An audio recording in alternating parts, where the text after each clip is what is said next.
Hello, fellow Movie Crusaders. Welcome to another episode of Sean's Movie Crusades. My name is Sean Waskrug, and today we are going to be reviewing the latest but potentially last Rambo film, Rambo Last Blood. For me, Rambo has not really been a franchise that I've been in love with. It's just kind of always been there for me. I'm more of a Rocky Stallone fan instead of a Rambo Stallone fan. Not to say that I haven't seen all the Rambo films more than once. But it's just a franchise that's just kind of just there for me. I'm not a huge fan of it. Whereas, like, I love the Rocky franchise to the fullest extent. So when I saw that they were making another Rambo film, I was just kind of like, okay, Stallone, let's see what you got. And, like I said, I was going to see it because obviously I respect Stallone as an actor. But I actually wasn't looking forward to it. And then I saw the trailers for it. And, of course, they had to use Old Town Road for the song, which I can't stand that song. But the trailers left a lot to be desired. The trailers really didn't do much for me in terms of making me excited for the film, except for the aspect of it looks like it's Rambo meets Home Alone, which sounds awesome. But that's the thing with Rambo films. Rambo, I think it just said Rainbow. You can have great action, but if there's no story behind it, then there's not a whole lot to it. And the story didn't really look like it was going to be much there for me. So I wasn't all that excited going into the film. But let's jump into the review and just see what I thought of Rambo Last Blood. So the general plot of Rambo Last Blood is that it takes place a little over 10 years since the events of the last film. Since then, Rambo has been living on a farm with Maria Beltran and their niece, Gabriella. And basically, Rambo has just kind of, while he still has his Vietnam flashbacks, he's pretty much become the surrogate father to Gabriella because her dad abandoned her when she was a child, and her mother passed away because she was sick. So Maria and Rambo have kind of been the parents to this Gabriella girl. And Rambo and Gabriella have been, like, they train horses, and Gabriella rides them, and stuff like that. So it's kind of been a nice, peaceful life for the most part for Rambo over the last 10 years.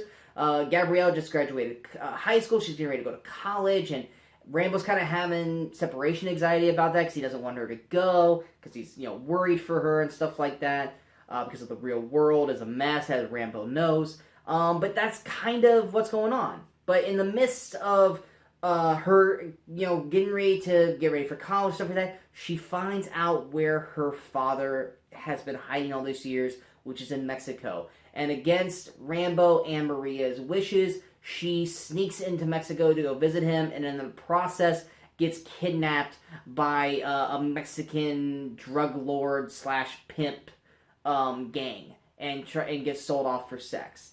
So it's up to Rambo to go back down to Mexico and try to save her. And that's the general plot of Rambo Last Blood. Now, what works with Rambo, obviously just like all Rambo films, the action. The action and the gore are always very high when it comes to Rambo films. Rambo films, I'm sure I'm saying Rambo, but for some reason my brain keeps thinking I'm saying Rainbow. But Rambo, the action is what sells the film. It's been like that for the whole franchise, and the gore factor has definitely been upped higher and higher with each film, and that is not something you have to worry about in this film either, because when we even get to the very first action sequence with Rambo, it is incredibly graphic, it's incredibly gory, and for people who have squeamish stomachs, they're going to have problems with it. They're going to be squirming in their seat because it is a very rough scene. But the action is there, and when we do get to that climax in the film where it is Home Alone meets Rambo, which, as we've seen in the trailers, it's a lot of fun. It's a lot of like, like that's what it's like for the last 20 minutes of the film, which is really cool. Also, besides the action aspect of the film, I really liked Stallone and Yvette Monreal, who plays Gabriella's performances. The first 20 minutes of the film, we're kind of just building that relationship with Maria, Gabriella, and Rambo. And I feel like with Gabriella and Rambo together, you can really feel that love between the two, as Rambo kind of being her surrogate father and Rambo seeing her as a daughter. They have some great scenes together of just them The chemistry between them two as a father-daughter relationship works really, really well. So when she is taken, you feel that fear for Rambo, that he needs to get her back, that he can't let anything happen to her. And it definitely adds the stakes for Rambo more than we have seen in any of his previous films. Because because of that, we get a more emotional role out of Rambo in the movie compared to the previous films. I mean, we did have an emotional Rambo in the first Rambo film, but 2, 3, and 4, he's just a killing machine for the most part. So I really like Stallone's performance in this, because when there are some dramatic scenes for Rambo to be in, I feel like Stallone does a solid job. Could they have went a little bit deeper into it and done a little bit more with it? Absolutely. Could they have let some of those dramatic scenes breathe more? Absolutely. But once again, this is a Rambo film. It's got to be action. So they're quick, but in those quick moments, you really see Stallone's acting come through. But then they go so fast. But yeah, action is great. Gore is great. Unless you don't like gore, then you're not gonna like it. And the performances of Yvette Monreal as Gabriella and Sylvester Stallone as Rambo, obviously, I thought were really good all the way through. And also, Adriana Brazara, she plays Maria. She did a real good job as well in her scenes. She's just not as important of a character as Gabriella and Rambo, obviously, but she does a solid job as well. And then there's also Carmen Delgado. She's played by Paz Vega. I'll touch on her character in a little bit, but her performance isn't bad either. She's solid in her small role.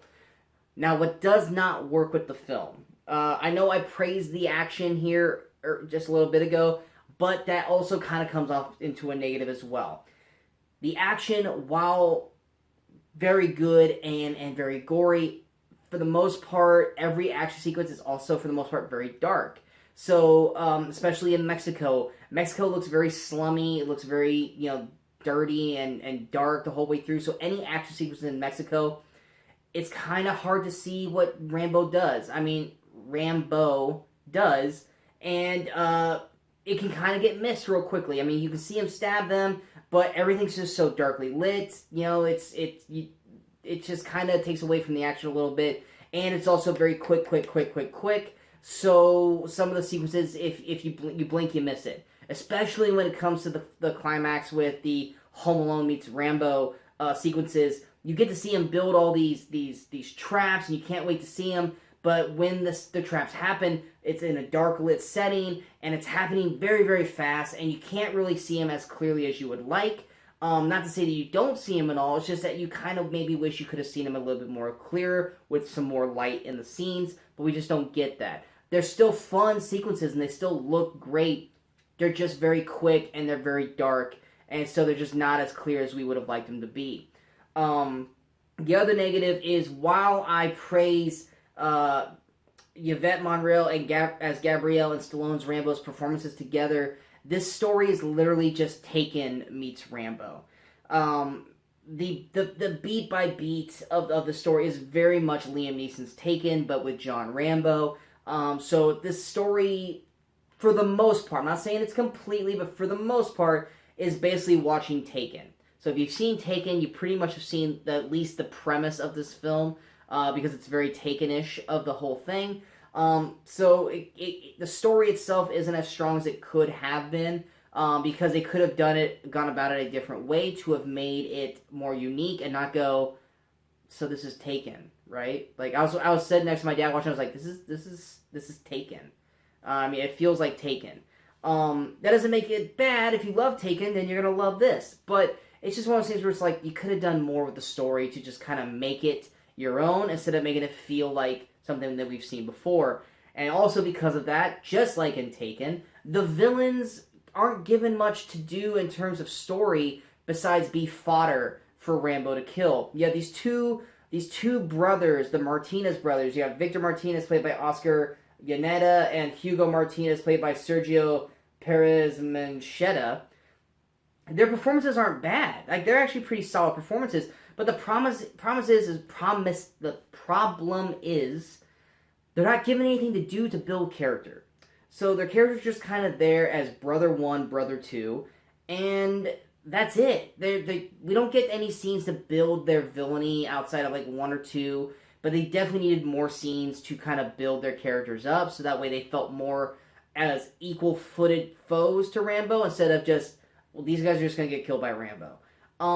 And that's a problem in the film because it's just Rambo mauling through people, and they're not built up to be these big villains. And if this was potentially Rambo's last film, it would have been nice to have had two villains and their group to be just a lot more character development of them, so that way when they do square off in that big third act climax, that just would have been a little more weight to it. And so that's a problem there. And then there are some, in my opinion, two not great performances. One played, this girl plays Giselle, who's one of Gabrielle's friends. Vanessa Pineda. I really could not stand her performance. And then, I don't see his name here. It might have been Miguel Marco de la O. He plays Gabriella's dad. There's the first scene you have of him is such a quick turn for the character that it just kind of was off-putting. Like, where the hell did that come from? It was just a bad scene overall. He only has one other scene after that, so it's not such a performance that it makes you downgrade the film overall. But those are the problems with the film. It's just the story. We've seen the story before. Villain development, there is none. And the action sequences, while entertaining and cool looking, very dark, very quick. So if you blink, you might miss something cool. But yeah, that's what doesn't work with it. So going with overall thoughts of Rambo is, while entertaining, I think for the most part, if you're a Rambo fan, I strongly recommend the film. I think you're going to like the film if you're a Rambo fan. Is it going to be the best Rambo film? No, it's not going to be the best Rambo film. But it's definitely not the worst Rambo film by any means. It's just that it lacks a great story. There's a great story there. They just don't give enough time to do it. Because, I mean, the movie's in and out in 90 minutes, so it doesn't overstay its welcome. But it could have used a little more story in the middle of the film. The first 20 minutes I thought was really good storytelling. And then, of course, the last 20 minutes is obviously a bloodbath. So that middle sequence, they should have just built more story. Because one of the main things is that Carmen Delgado character played by Paz Vega, she shows up in the middle. And I feel like there should have just been more to her character. And she's got like 3 scenes and then she's out. It's just like, okay, so her character really was just there to move Rambo from one location to the next. Then why did we focus on her as much as we did? It just, maybe it ended up on the cutting room floor, but there was a lot of story there that was lacking in terms for her character that could have made the story stronger overall. But yeah, overall thoughts, like I said, it's still, if you're a Rambo fan, if you like that action gore, you're going to have fun with Rambo. Just don't expect this amazing story, even though, like I said, the Gabrielle character and the Rambo character do a great job together. The story still is missing something overall. So going to the review score for Rambo Last Blood, which if you stay through the mid-credits, might not be the last blood after all. But I would go ahead and give Rambo a 6.4 out of 10. Basically, like I said, if you enjoy these kind of films, you'll probably like this movie a little bit more, but I kind of want a more overall performance of a movie, and that's why it gets a 6.4. So not good, but not awful either. So it depends on if you like these kind of films on whether or not I would recommend it to you. If you did, I think you guys will enjoy it. If you don't like gore or you don't like Rambo films, then I don't see you going to see this movie anyway, so I wouldn't recommend it for you. But 6.4 out of 10 is the score I would rank it. So because of that, it's not going to crack the top 10 of 2019 so far. So the list is going to stay the same. And we'll go ahead and go to that list right now, as we still have Toy Story 4 at the number 1 spot, followed by Avengers Endgame at number 2, Peanut Butter Falcon at number 3, with Rocket Man at number 4, Spider-Man Far From Home at number 5, with Booksmart at number 6, Us at number 7, with John Wick Chapter 3 Pelabellum at number 8, Once Upon a Time in Hollywood at number 9, with It Chapter 2 rounding out the top 10, with Good Boys just outside of the top 10. So yeah, I hope you guys enjoyed this review. If you guys did, go ahead and hit that like button. If you guys feel like this review is worth sharing, go ahead and hit that share button. But most importantly, don't forget to hit that subscribe button to the channel so that way you guys stay up to date with all the latest videos that pop up on Sean's Movie Crusades. And coming next week, looks like we've got, pulling up the thing here real quick, not a whole lot. I mean, we got Judy, which is the Judy Garland film with Renee Zellweger. I don't know if that's going to be available in my area. That might be something I might not get to watch till near the end of the year when it comes down to awards season. We got Abominable. Don't know if I'm going to check that out or not. So, yeah, I don't know if I'm going to see that one. But the following week after that, we got Joker, which I can't wait to see Joker. So anyone who is waiting for a review of that, be ready, because I will definitely have a Joker review here in about 2 weeks. So be on the lookout for that one when it comes out. But yeah, I hope you guys enjoyed the review, and until next time, in case I don't see you, good morning, good afternoon, and good night, Movie Crusaders.